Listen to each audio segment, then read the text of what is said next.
Romanos capítulo 9.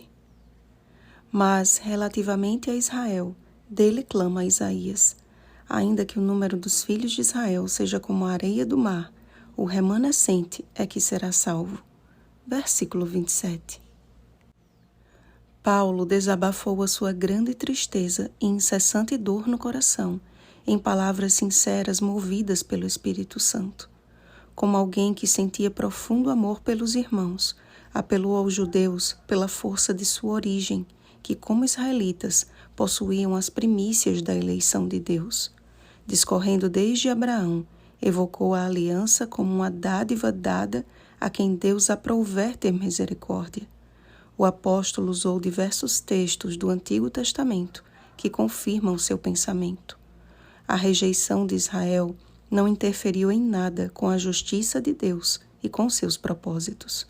Rejeitar a Deus acarreta consequências pessoais que definem o destino eterno de quem o rejeitou, mas em hipótese alguma podem frustrar os desígnios que ele estabeleceu desde a eternidade. Quando analisamos a história de Esaú e Jacó, percebemos uma nítida diferença entre os irmãos, não apenas no aspecto exterior, mas na vocação de cada um. Esaú era o braço direito de seu pai Isaque, era forte e decidido, tinha porte de líder e grande influência sobre seu povo. Jacó, no entanto, era o queridinho da mamãe Rebeca, era pacato e apreciava os cuidados domésticos. Sendo mais introvertido e um tanto inseguro, não era tão popular quanto seu irmão.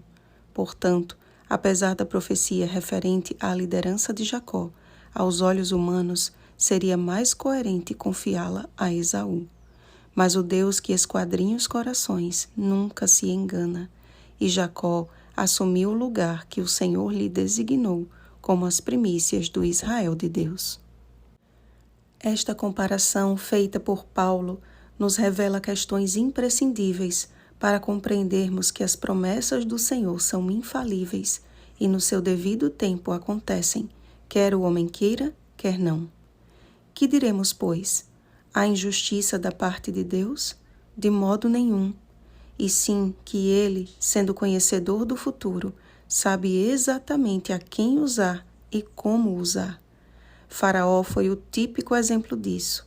Sua rebeldia não foi resultado do que Deus fez, mas as manifestações de Deus foram consequências de sua rebeldia.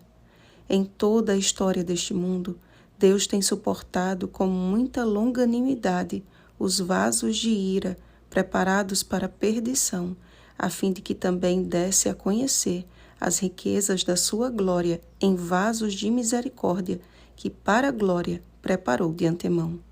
Porque a diferença entre o perverso e o justo só é notada quando colocados lado a lado. À semelhança de Esaú e Jacó, só existem dois grupos aos olhos de Deus, os ímpios e os justos, que também podem ser chamados os bodes e as ovelhas, o joio e o trigo, as virgens nécias e as virgens prudentes. O sábio Salomão dedicou praticamente metade do livro de Provérbios para estabelecer essa divisão.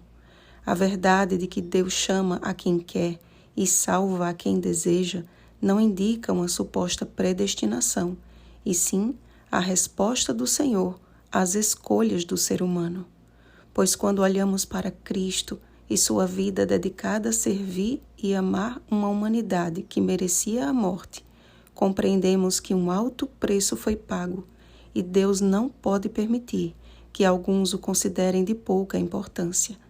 Para Israel, Jesus foi uma pedra de tropeço, mas todo aquele que nela crê não será confundido. Portanto, ainda que o número daqueles que se dizem cristãos seja como a areia do mar, o remanescente é que será salvo, porque o Senhor cumprirá a sua palavra sobre a terra, cabalmente e em breve. Jacó possuía suas limitações e fraquezas. Usou de mentira para tentar conquistar o que Deus já havia prometido lhe dar. Mas foi neste vaso de desonra que o Senhor viu a possibilidade de genuíno reavivamento e reforma. Jacó foi quebrado e refeito em vaso de honra, porque se entregou nas mãos do oleiro. Este é o chamado de Deus para cada um de nós hoje, como escreveu Ellen White. A história de Jacó é uma segurança de que Deus não repelirá aqueles que foram atraídos ao pecado, mas que voltaram a Ele com verdadeiro arrependimento. Foi pela entrega de si mesmo e por uma fé tranquilizadora que Jacó alcançou o que não conseguira alcançar com o conflito em sua própria força. Deus assim ensinou a seu servo que o poder e a graça divina unicamente lhe poderiam dar a bênção que ele desejava com ardor. De modo semelhante, será com aqueles que vivem nos últimos dias. Em toda a nossa desajudada indignidade, devemos confiar nos méritos do Salvador crucificado e ressuscitado. Ninguém jamais perecerá enquanto fizer isso. Patriarcas e Profetas, página 139. Oremos, amados. Senhor, nosso Deus e Pai, te agradecemos porque pelos méritos de Cristo podemos fazer parte do teu remanescente. Queremos ser tua descendência, Senhor, filhos da promessa. Opera em nós o milagre da restauração, moldando a nossa vida a fim de sermos vasos para a tua honra. Que por tua graça, quando Jesus voltar, sejamos reconhecidos e chamados filhos do Deus vivo. Em nome de Jesus. Amém. Vigiemos e oremos. Bom dia, vasos de misericórdia. Oremos pelo batismo do Espírito Santo. Oremos uns pelos outros. Rosana Garcia Barros.